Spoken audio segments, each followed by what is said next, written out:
and my feelings of frustration, fear, loneliness, and the warmth and tenderness of the stranger that somehow made it all bearable. If you want others to like you, if you want to develop real friendships, if you want to help others at the same time as you help yourself, keep this principle in mind. Principle 1. Become genuinely interested in other people.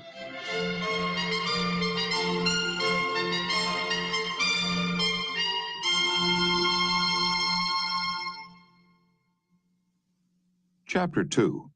A simple way to make a good first impression. At a dinner party in New York, one of the guests, a woman who had inherited money, was eager to make a pleasing impression on everyone. She had squandered a modest fortune on sables, diamonds, and pearls, but she hadn't done anything whatever about her face. It radiated sourness and selfishness. She didn't realize what everyone knows, namely that the expression one wears on one's face is far more important than the clothes one wears on one's back. Charles Schwab told me his smile had been worth $1 million, and he was probably understating the truth. For Schwab's personality, his charm, his ability to make people like him were almost wholly responsible for his extraordinary success. And one of the most delightful factors in his personality was his captivating smile. Actions speak louder than words, and a smile says, "I like you, you make me happy, I'm glad to see you." That's why dogs make such a hit. They're so glad to see us that they almost jump out of their skins. So naturally, we're glad to see them. A baby's smile has the same effect.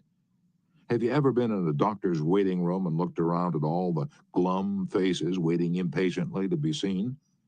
Dr. Stephen K. Spruill, a veterinarian in Raytown, Missouri, told of a typical spring day when his waiting room was full of clients waiting to have their pets inoculated. No one was talking to anyone else, and all were probably thinking of a dozen other things they'd rather be doing than wasting time sitting in that office. He told one of our classes, "There were 6 or 7 clients waiting when a young woman came in with a 9-month-old baby and a kitten. As luck would have it, she sat down next to a gentleman who was more than a little distraught about the long wait for service. The next thing he knew, the baby just looked up at him with that great big smile that's so characteristic of babies. And what did the gentleman do? Well, just what you and I would do, of course. He smiled back at the baby. Soon he struck up a conversation with the woman about her baby and his grandchildren, and soon the entire reception room joined in, and the boredom and tension were converted into a pleasant and enjoyable experience." Professor James V. McConnell, a psychologist at the University of Michigan, expressed his feelings about a smile. "People who smile," he said, "tend to manage, teach, and sell more effectively, and to raise happier children. There's far more information in a smile than a frown. That's why encouragement is a much more effective teaching device than punishment." The employment manager of a large New York department store told me she'd rather hire a sales clerk who hadn't finished grade school if he or she has a pleasant smile than to hire a doctor of philosophy with a somber face. The effect of a smile is powerful, even when it's unseen. Telephone companies throughout the United States have a program called Phone Power, which is offered to employees who use the telephone for selling their services or products. In this program, they suggest that you smile when talking on the phone. Your smile comes through in your voice. Robert Cryer, manager of a computer department for a Cincinnati, Ohio company, told me how he had successfully found the right applicant for a hard-to-fill position. "I was desperately trying to recruit a PhD in computer science for my department. I finally located a young man with ideal qualifications who was about to be graduated from Purdue University. After several phone conversations, I learned that he had had several offers from other companies, many of them larger and better known than mine. I was delighted when he accepted my offer. After he started on the job, I asked him why he had chosen us over the others. He paused for a moment, and then he said, 'I think it was because managers in the other companies spoke on the phone in a cold, businesslike manner, which made me feel like just another business transaction. Your voice sounded as if you were glad to hear from me, that you really wanted me to be a part of your organization.' You can be assured I am still answering my phone with a smile. The chairman of the board of directors of one of the largest rubber companies in the United States told me that, according to his observations, people rarely succeed at anything unless they have fun doing it. This industrial leader doesn't put much faith in the old adage that hard work alone is the magic key that will unlock the door to our desires. I have known people, he said, who succeeded because they had a rip-roaring good time conducting their business.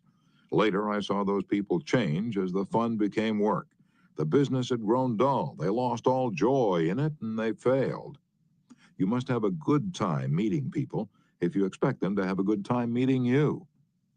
I've asked thousands of business people to smile at someone every hour of the day for a week and then come to class and talk about the results. How did it work? Well, let's see. Here's a letter from William B. Steinhardt, a New York stockbroker.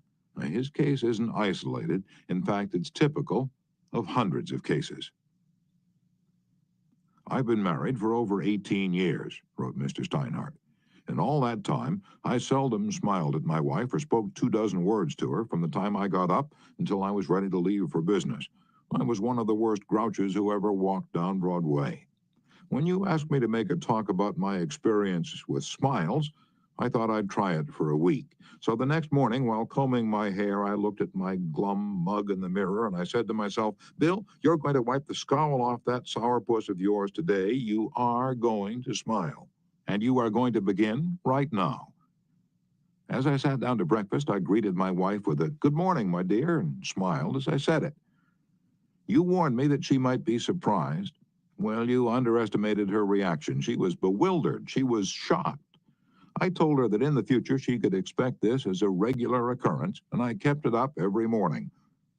This changed attitude of mine brought more happiness into our home in 2 months since I started than was there during the last year. As I leave for my office, I greet the elevator operator in the apartment house with a "good morning" and a smile. I greet the doorman with a smile. I smile at the cashier in the subway booth when I ask for change. As I stand on the floor of the stock exchange, I smile at people who until recently never saw me smile.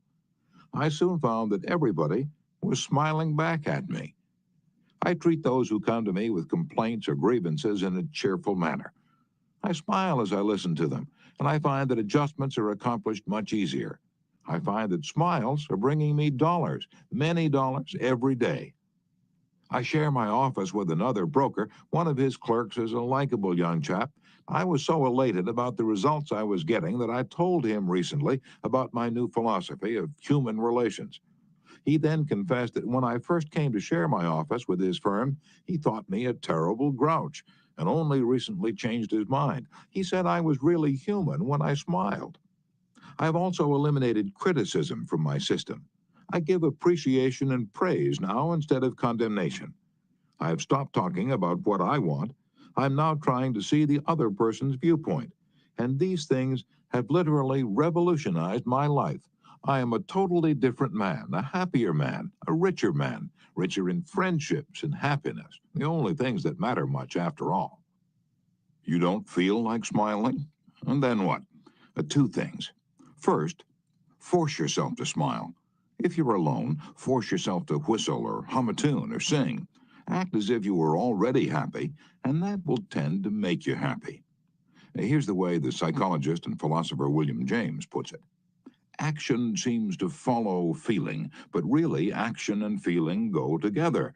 And by regulating the action, which is under the more direct control of the will, we can indirectly regulate the feeling, which is not.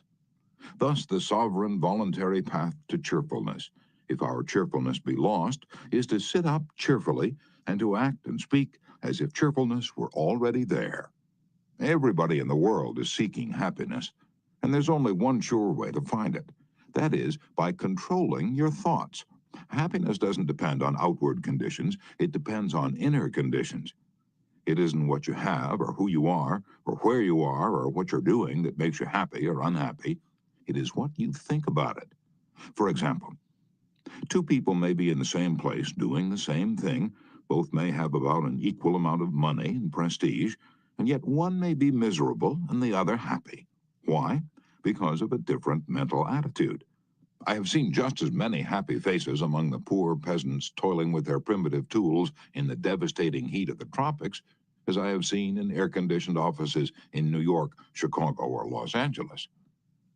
There is nothing either good or bad, said Shakespeare, but thinking makes it so. Abe Lincoln once remarked that most folks are about as happy as they make up their minds to be. He was right.